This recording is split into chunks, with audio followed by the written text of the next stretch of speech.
It's possible that you don't know what real love is supposed to feel like. At least 50% of all couples are in a connection based on the wrong factors, and they turn a blind eye to the problems because they believe this is really as good as it gets. In reality, the relationship is based on a lie. Not that they don't care about each other, but that they have not unlocked authentic love with each other yet, because one or both is stuck in a destructive pattern that holds them back. So let me ask you this. If attachment trauma is involved, if your limiting beliefs are causing you to misunderstand each other over and over, is it even love at all? Or is this codependency, a trauma bond, a relationship that's doomed to fail? Let me break this down from the perspective of attachment science so that we can uncover the real answer together.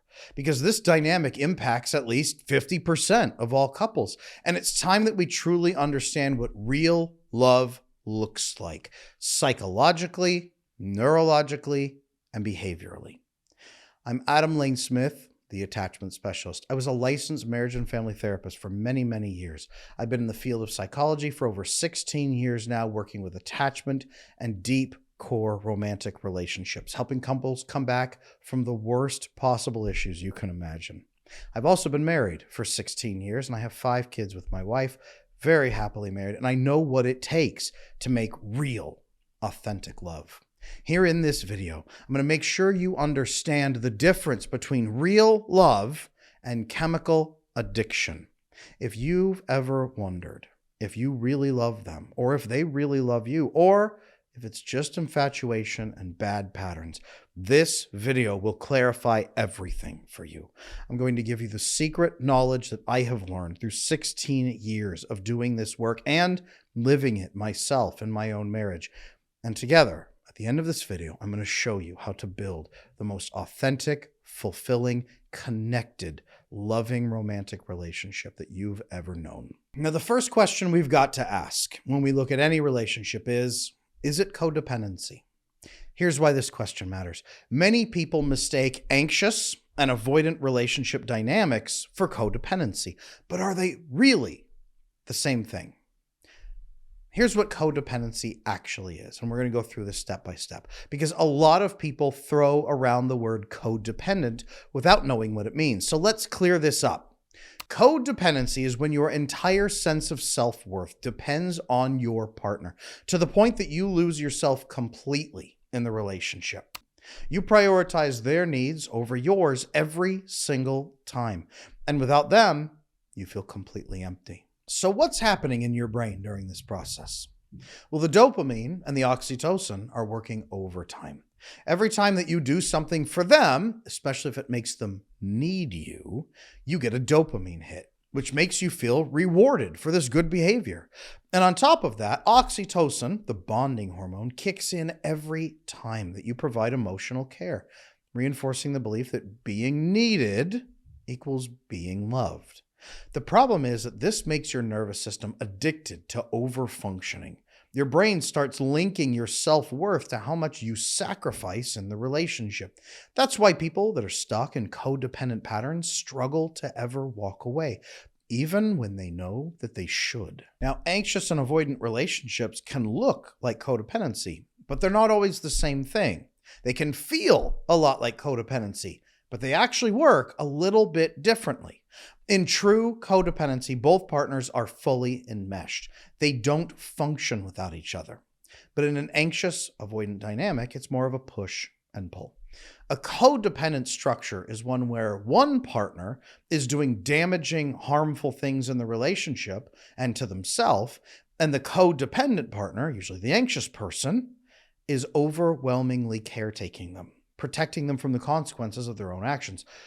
The person doing the harmful things, like a serious addiction, could not continue their addiction without the assistance of the anxious person. That's what true codependence looks like. The push-pull back and forth of anxious and avoidant doesn't fall into that full category most of the time.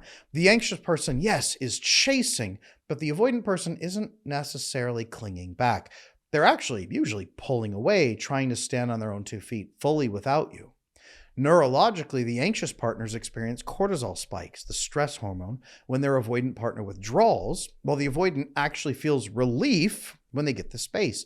That's why this dynamic keeps looping between the anxious person getting overwhelmed by the disconnect and the avoidant person feeling overwhelmed by too much closeness. Then they chase, then they pull away, then they reconnect, then they chase, then they pull away, then they reconnect, over and over and over. So if you feel like you are constantly sacrificing everything just to keep them happy, ignoring your own needs, walking on eggshells, living for their approval, and especially if you're protecting them from the consequences of their own decisions, you might actually be dealing with codependency. But if you're pushing and pulling, one running, one chasing, it's probably an insecure attachment style and not true codependency. And the good news? That cycle can be broken. Now, here's what this tells us. If you constantly feel like you're sacrificing your happiness, ignoring your needs, and living for that approval, this may be codependency. Okay, let's talk about that if it is. But if you're both pulling and pushing each other emotionally, this is likely that insecure attachment style that's not all the way over into full codependency. Okay? This means it can grow into real love. So drop that in the comments and let me know. Point number 1, real love or codependency? The second question we've got to ask is this a trauma bond, an emotional trauma bond especially? Here's why this question matters. Trauma bonds trap people into toxic, abusive relationships, keeping them addicted to pain cycles. What is a trauma bond? Well, psychologically, neurochemically, behaviorally, a trauma bond is when your brain starts confusing love with suffering, like a toxic emotional roller coaster you can't get off. These happen in abusive or highly toxic relationships where one person constantly keeps you on edge, giving just enough love to keep you hooked, then pulling it away to keep you chasing endlessly after their approval. This works like an addiction because of what's happening in your brain. When they suddenly give you attention again and give you that kindness, you're doing okay, kid, keep going. Your brain floods with dopamine, which makes you feel amazing.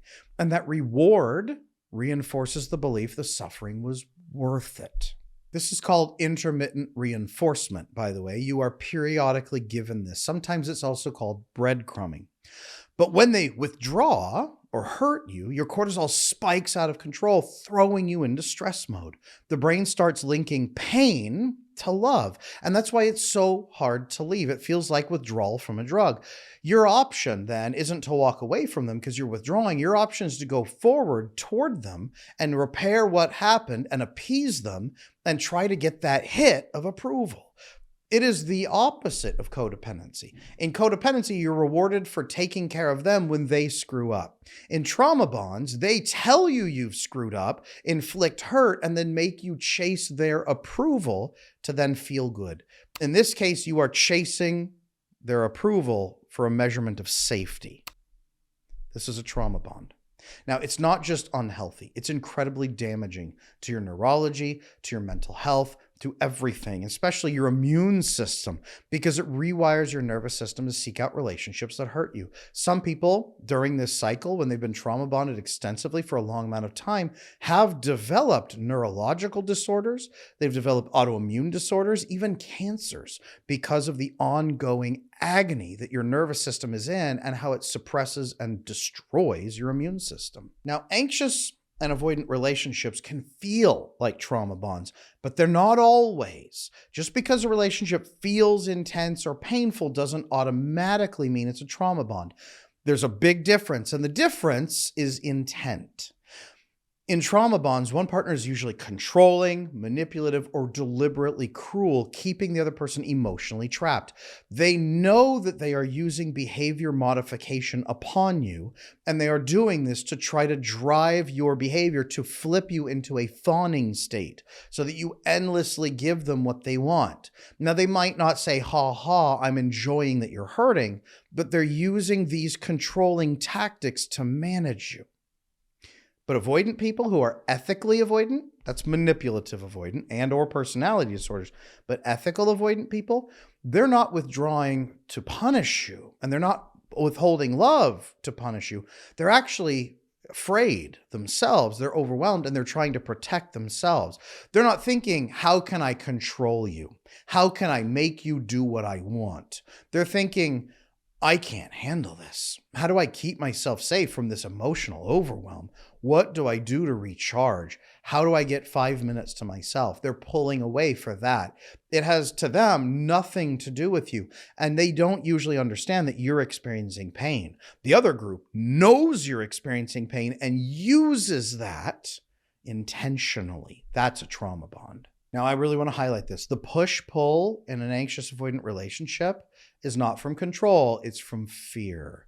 If it's coming from a place of control, that's manipulative avoidant and or personality disorder, totally different, and we need to stay away from that. If your partner's being cruel, gaslighting, or using manipulation to keep you in the relationship, that's a trauma bond. But if you're stuck in a cycle of fear of intimacy versus fear of abandonment, that's the two types of fear with anxious and avoidant, that's attachment insecurity, not a trauma bond at all. And that's something you can work through. Now, you might feel trauma bonded and have the experience, but it's not an intentional one, and it could grow into real love. Now, the third question we must answer is this just love in infancy? What we call infatuation. A tiny little infant version of love that's not growing. Infatuation, okay? You've heard this word before, but what does it mean? Well, this question matters because some anxious and avoidant couples aren't wrong for each other. They're stuck in an early, unstable stage of love. The early stage love is actually, psychologically, early stage fueled by attraction, novelty, and emotional intensity. But it lacks the foundation of deep emotional security that develops over time. Infatuation triggers idealization, where partners project their hopes onto each other rather than truly knowing them. Many relationships begin with attachment uncertainty, but this does not necessarily mean they're doomed. It means they're in the fragile phase before deeper emotional bonding occurs. Neurochemically, the early stages of love are dominated largely by dopamine and oxytocin surges, creating an emotional high. The brain floods the system with reward chemicals every time a partner engages positively, which reinforces the excitement and the urgency of the relationship. This especially is where the novelty dopamine for the avoidant partner comes in, and where the love bombing or just love drunkenness from the anxious partner comes in as they flood with oxytocin. The problem is not that you're having these chemicals, it's that you're doing them in massive amounts way too early without doing like the 4 levels of trust or doing deeper compatibility testing. But it's okay to have a little infatuation at the beginning, as long as you're having those deeper conversations. However, as you know from my other videos, as time passes, the dopamine spikes naturally decrease. There's a bit of a dopamine cliff around 5 to 7 months where the novelty dopamine wears off, and that partner is no longer looking at you as a new experience. You can try to keep spiking dopamine in other ways, but the dopamine is not meant to hold you for that long or any longer.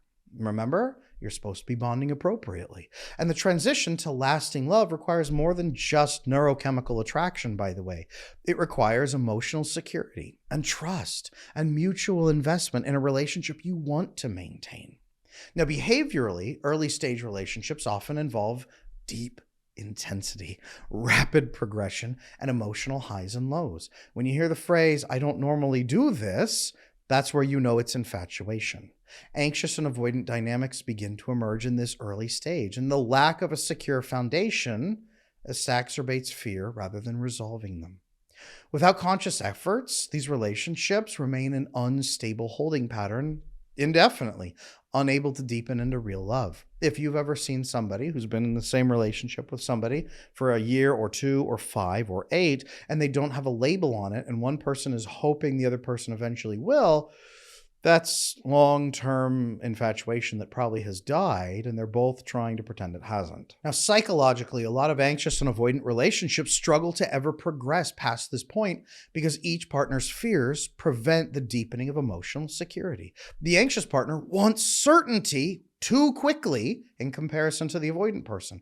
And the avoidant partner needs more time to feel safe, creating a cycle where neither get what they need. Instead of building that security together, they trigger each other's deepest fears over and over and over. And that keeps the relationship endlessly unstable. A lot of them break up at 1 year when the novelty dopamine's gone. The anxious person needs connection and feels unloved, and the avoidant person feels pressured and unhappy. Now, neurochemically, the anxious partner becomes addicted to that dopamine rush of intermittent reinforcement coupled with oxytocin bonding from love bombing and breadcrumbing, while the avoidant partner experiences massive cortisol spikes from the relational pressure, keeping them emotionally distant more and more and more. Without intervention, the brain remains locked in a pattern where love is associated with anxiety rather than safety. This ultimately prevents that long-term bonding that they're both looking for. And behaviorally, an anxious avoidant relationship stays stuck because both partners reinforce the instability instead of working towards security. The anxious partner is pressuring for closeness because they need it and they want it. And quite frankly, closeness is not wrong. But the avoidant partner pushes for space, keeping the relationship from maturing into deeper love. And without conscious efforts to rewire the attachment patterns, the cycle repeats indefinitely until they can't handle it anymore. Some will push into marriage and then somewhat be unhappy in their marriage until they break up and divorce. Others will break up at 1 year. Now, here's what this tells us. If both people are willing to grow and learn and listen, this relationship isn't doomed. It's just love that's unstable in its early infancy form, infatuation. That means that it can grow into real love as you develop trust and true vulnerable emotional intimacy and have an honest, deep conversation about what you're looking for in the future.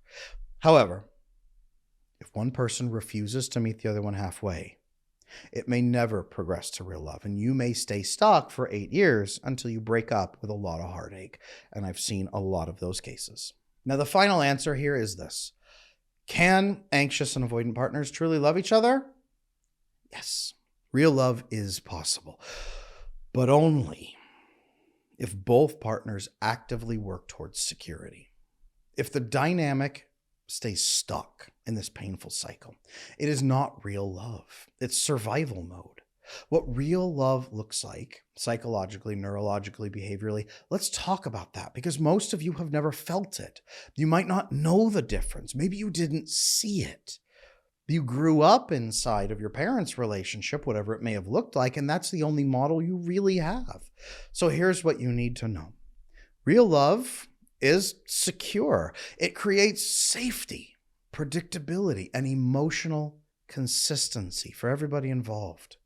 The nervous system switches from sympathetic nervous system, high activation, into permanent, when you're around them, parasympathetic nervous system. When you are around your partner, your nervous system is consistently parasympathetic, calm, balanced, smooth. The oxytocin flow is more consistent as well, where you get that constant bonding with them. You feel constantly accepted and connected. It doesn't mean they are always in your face giving you emotional reassurance and a hug. It means that being near them helps you to feel consistently accepted. You're never afraid of rejection, betrayal, or abandonment. The serotonin, the oxytocin, the GABA that you get from shutting down your sympathetic nervous system, and all of that, in fact, increases the psychological sense of safety and security that results from this.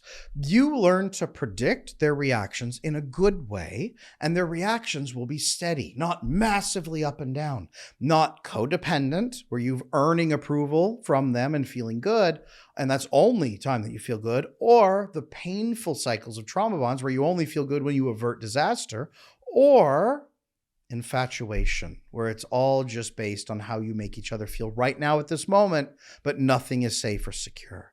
It is long-term, ongoing consistency drawn from your characters and your conversations and your goals, working together as a team.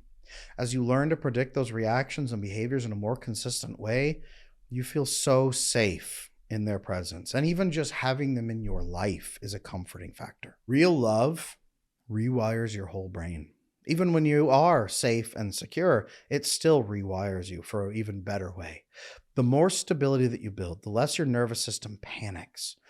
The nervous system switch from that long-term sympathetic into the parasympathetic promotes better hormonal, neurochemical, and fertility flow with increased immune system response, better sleep quality long-term, increased reproductive hormones, and longer gaps between provocation and reaction in your relationships.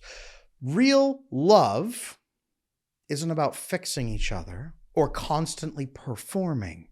It's about choosing each other every day in low stress reality circumstances in a way that fosters mutual trust. You never have to be in the middle of a disaster and say, will they abandon me now or betray me now? So what does choosing each other look like? Well, choosing each other means that when you go into conflict, you stop and ask two questions. Number one, here's my goal. What's your goal in this circumstance? Does that line up? Do our goals line up? Number one, are our goals aligned? And number two, if they're not, do we have to fight about it? Or can we find a way to resolve it so it's 50-50 or even 60-40? And next time, the other person will get the 60-40. We'll take care of each other.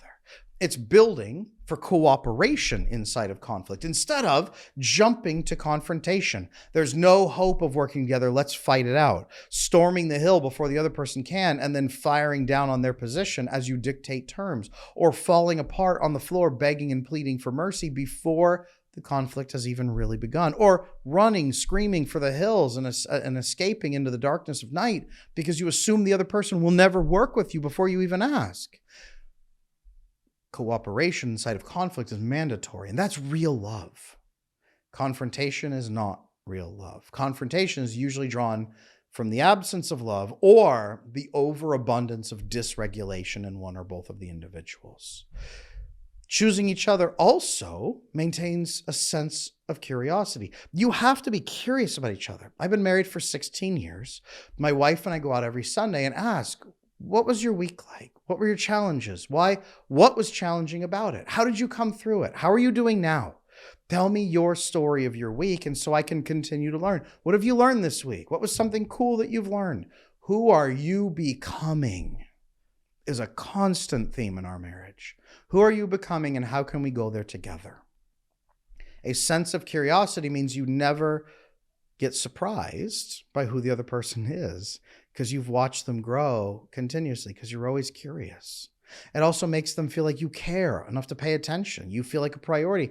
Women in particular report that their husband being curious about them is one of the biggest feelings of emotional validation they can get. Instead of making assumptions, you can actually learn who they are. And all of this allows for what I call negotiation-driven communication. Hey, here's my goal. What's your goal? What are you doing here inside this process? Where are you at right now? How are you feeling? Who have you been? Who are you becoming? Okay, here's where we're at. I think that we could build this agreement together to get our needs met. In this one, in this one, in this conflict, you simply negotiate from a place of mutual fulfillment, sustainability, and curiosity. I want to help you to feel loved and cared for. I also would like to feel loved and cared for. Here's my goal and your goal. Let's fit those together and work. Let's negotiate in peace to build a great relationship.